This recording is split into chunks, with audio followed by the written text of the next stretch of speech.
What's up, everybody? My name's Cameron Davis. Welcome to this week's MSL Masterclass with Percussion. We're going to be dealing with snare drum again. So what you'll need is a snare pad or a snare drum, if you've got one of those. You need your sticks and a positive, forward-thinking attitude. Before I like to play, I like to kind of stretch out my hands a little bit. So I pull them back towards me and pull them back again like this. And you want to kind of do that a little bit longer, but it's nice to get your hands all loose, like shake them out a little bit before you play, just so you don't hurt yourself either. So, this week we're going to be covering a couple more rudiments. And the first one that we're going to start with is called the triplet roll. And this is what that creature looks like, if you've seen it anywhere before. You'll see we have the triplet, 3, and the beaming here, and 3 note heads, obviously. And then we have these slashes. Whenever you see one of these slashes in your snare drum music, it's going to mean an open bounce. And we covered that a little bit last week, but an open bounce sounds kind of like this, a double bounce.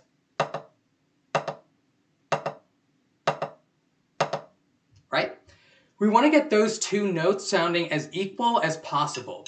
An ideal double bounce, you shouldn't be able to tell the difference between and. Now, to get them that even is a feat that I have met very few people who have done that, but it's possible if you work hard. Now, with the triplet roll, again, the key is that it's an open roll. So, let's recap about how we get that double bounce. We want a nice, relaxed hand position and relaxed arms and wrists and fingers. Again, all of these rudiments, when you get them up to speed, it's all about staying relaxed. That's one of the most important things you can do. So, you'll see I have my fulcrum here on the stick, right where it balances evenly. And I'm gripping that with my fingers and my thumb with a little bit of pressure. Not stress, but pressure. And then I have my middle finger here kind of just making sure it doesn't, fly back and hit me in the arm or something. Take out an eye. So, again, we want to be very relaxed, and we want to think about throwing the stick at the drum head. Not necessarily driving it into the head, right? That's too much stress and pressure. We want to just lazily toss it at the head. And it's a split-second maneuver, but after that first bounce, your fingers kind of do like your middle finger especially, kind of do like a pull-up on the stick. It reins the stick back in and gets that second bounce. Boom. Boom. Boom. You see that? Let me get a different angle in really slow motion. Boom, boom. When you get a little faster at these, we don't want to think so much wrist in this exercise as we do arm. You'll see here, as I get him up to speed,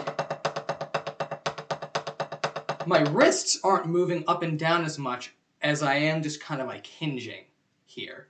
I'm still letting the stick just bounce, but all the motion is coming from my arm, and my wrist is just kind of flopping and absorbing that impact.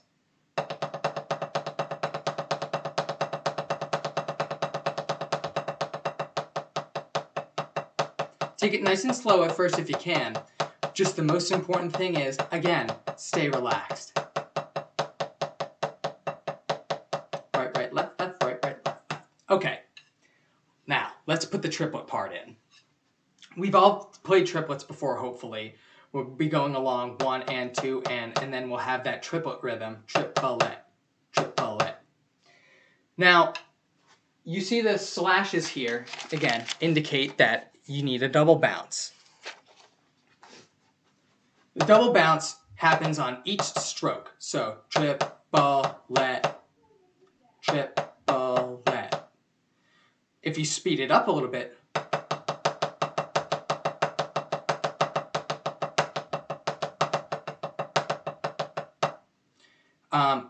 once you get enough speed, let's say this is our metronome.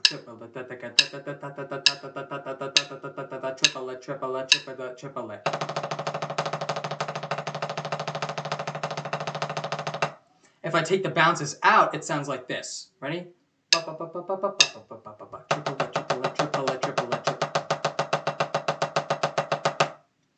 Again, we're double bouncing each of the strokes so that we can create the illusion of a sustained sound, aka a roll.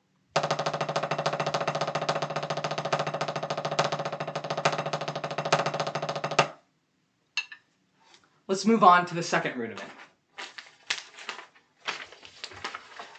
The second rudiment we're going to look at this week is a single dragadiddle. And it kind of sounds like the cross between a paradiddle and a drag, which is pretty much what it is. This is what this creature looks like. We have an accent on the first note. It's a group of 4 16th notes. And here we have our friend that slash again, meaning we're going to double bounce that first note. And then here, so we start with our right hand, left, right, right. That's where the paradiddle comes in.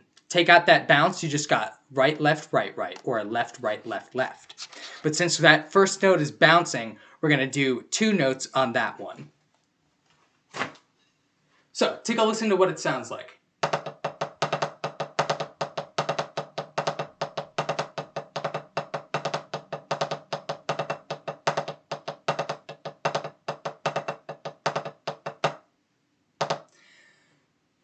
The thing is with this one, it takes a lot of training to separate, and a lot of sensitivity to separate how fast your double bounces are going to be. Because remember, we're already, if we do this fast enough, the last 2 16th notes of this figure here, if you get fast enough, they're double bounces too. But this one has to be even shorter. It has to be twice as fast as this note here. But that's only when you get it to really high speeds. A good way to practice this is try to do as fast as you can, double bounce as fast as you can. Very short. Try it with both hands. Always both hands.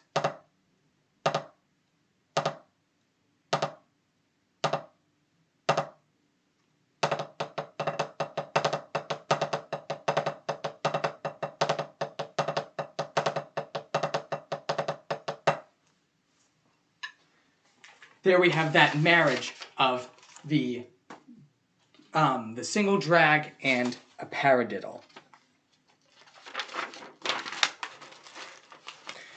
Third, we have one of my favorite exercises or rudiments, a single one, Radamakue.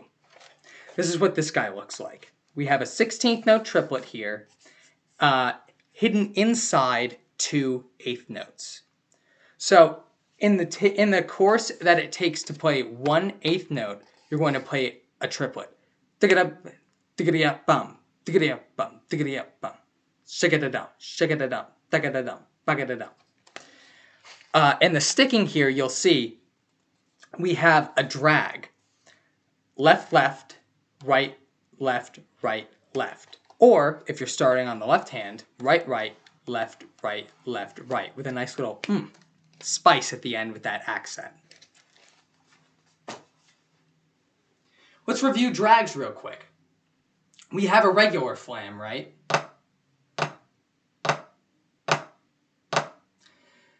What a drag is essentially that flam, but have 2 of them.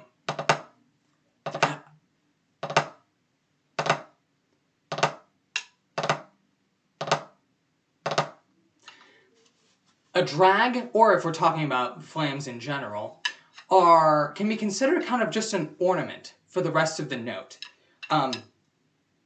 Meaning they should not be equally as loud as the first note of this note right here. These, so let me say that again with the visual. These should not be as loud as this note. the rest of these notes. And these three notes shouldn't be as loud as this one. It's kind of like one big crescendo, all in one rudiment. So how do we keep the sound down for those drags? Well, we have to have our stick is going to start a little bit closer and a little bit lower to the drum head. My right hand is playing the first note of that Radamaque. Right, right, right. See how much higher it comes up than my left hand, who's just doing that drag? To do an open drag, you can just do that double bounce exercise as fast as you can. Okay. And then really quiet.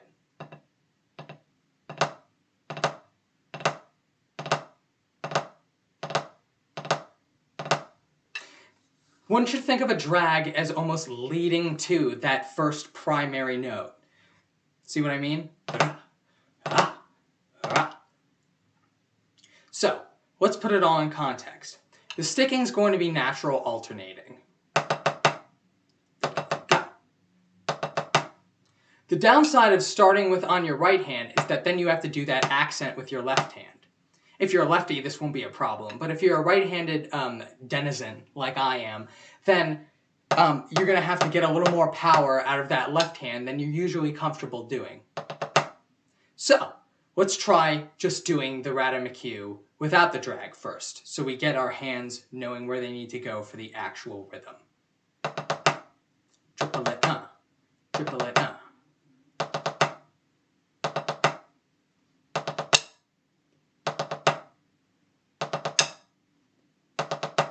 If I stop clicking my sticks together.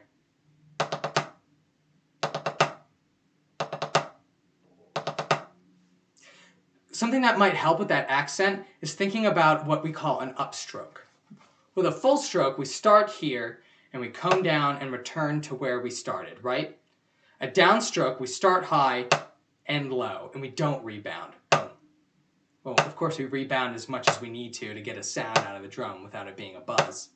That's more of a downstroke. And then an upstroke is the opposite. We start down, and pop off the drum head. This takes a lot of power in the fingers and wrist. Fingers especially.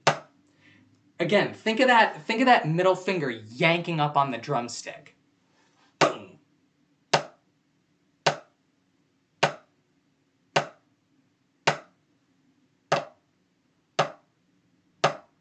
That's going to help us with our accents. Especially if you're playing it softly.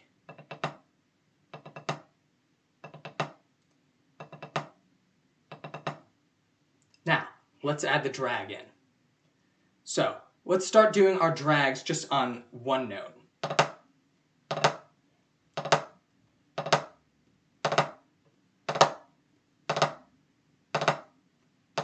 Always practicing both hands. We want our hands to be as comfortable doing anything as the other one.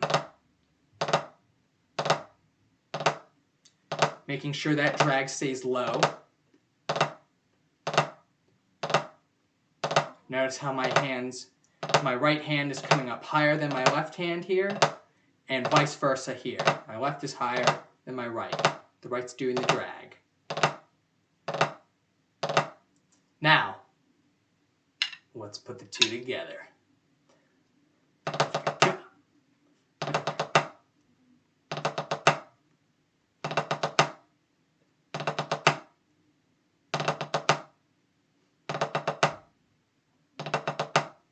A little slower, maybe.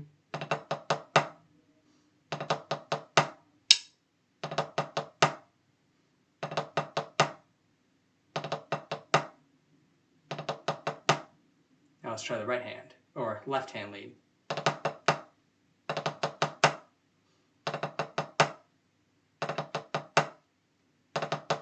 Now, the drag is in the right hand, and so is the accent.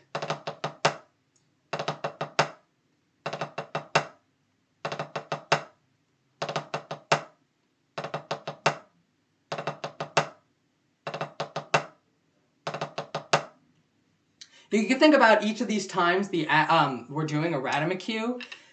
One hand is doing kind of most of the work. You have 3 different kinds of strokes in one rudiment. You have that soft double bounce, that soft drag, and then just a normal, and then popping it off with an upstroke at the end.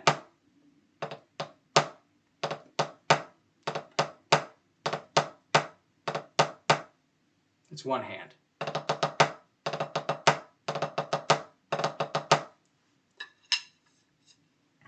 Again, with all of these rudiments, you should really start slow until you can kind of just turn your brain off and do it without thinking about it, without any tension or stiffness in your arms and hands. And again, like I just said, no stiffness. The key to mastering these rudiments is being relaxed. Again, rudiments are like the scales of the musical scales of the snare drum. You got to have a good grasp on all of them and be able to do them at all dynamic levels, a lot of different tempos, lots of stylistic differences in order to be successful and be ready for anything. Now, let's talk about a couple of variations of these.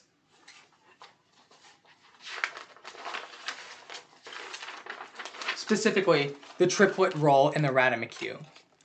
So, we already visited the triplet roll with open bounces.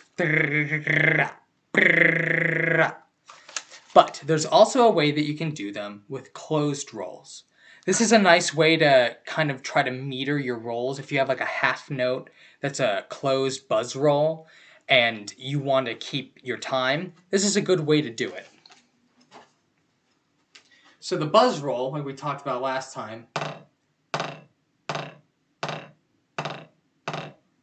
is made by pressing a little bit firmer into the drum head and with a little bit more pressure. Again, coming from the arm. No change there, except we're not letting it bounce like that. The fingers have a little more control here, and they do a lot in adjusting how long your buzzes are and the evenness of them. So you're going to really want to be able to focus in on your fingers for this. It's the fingers in the fulcrum. Tiny changes of pressure in that can completely affect the sound of your roll. So it's important to really train those muscles correctly. So we talked about doing the open roll like in double bounces.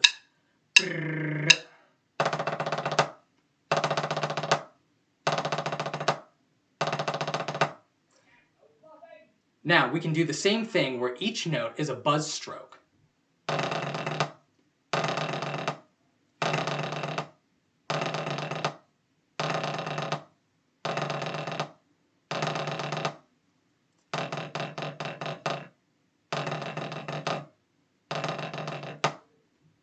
If you want to add a release onto it.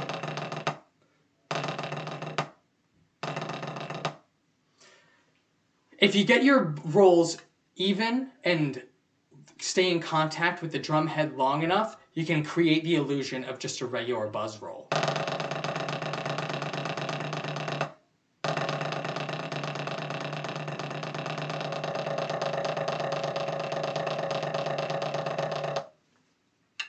This, again, really helps with metering rolls correctly and staying in time when you've got long rolls that you're doing and you're kind of sitting there and you're like, man, like I hope I'm counting okay, and also like metering this roll and everything. Like there's a lot of stuff to take into account whenever you're doing these kinds of things. So it's important to figure out little tricks. Now you don't want the key is to make sure that it's all one sound, right? So you don't want to be able to hear each one like, or one hand more than the other. That's not what we want. We want a sustained, even, flat sound.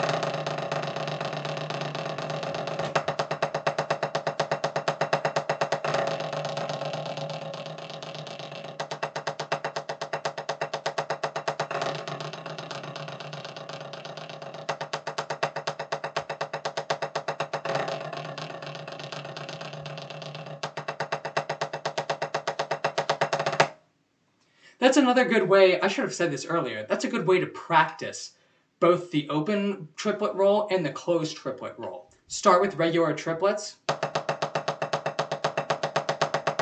So do like a 4/4 measure of just straight triplets, and then a 4/4 measure of triplet rolls or a buzz triplet roll. So I'll give you a 1, 2, 3, 4.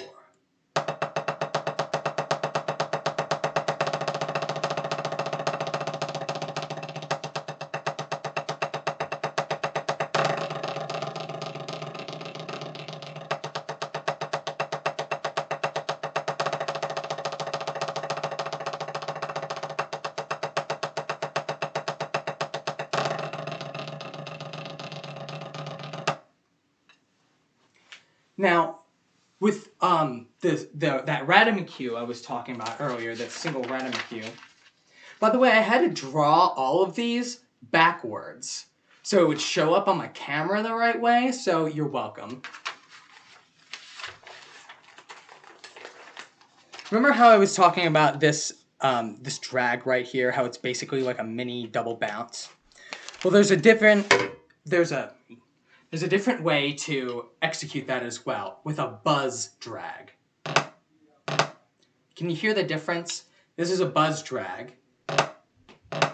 Open drag. The difference is the buzz drag, it's a buzz stroke, because buzz, hello. And then the open drag is a bounce. You can actually hear those two individual notes before the primary note. Whereas in a buzz drag, you can't really tell, it's just a buzz. Luckily for us, we can apply this to the random cue.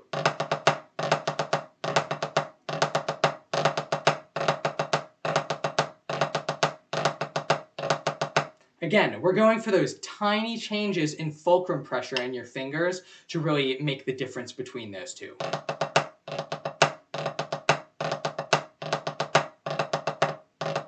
Oops.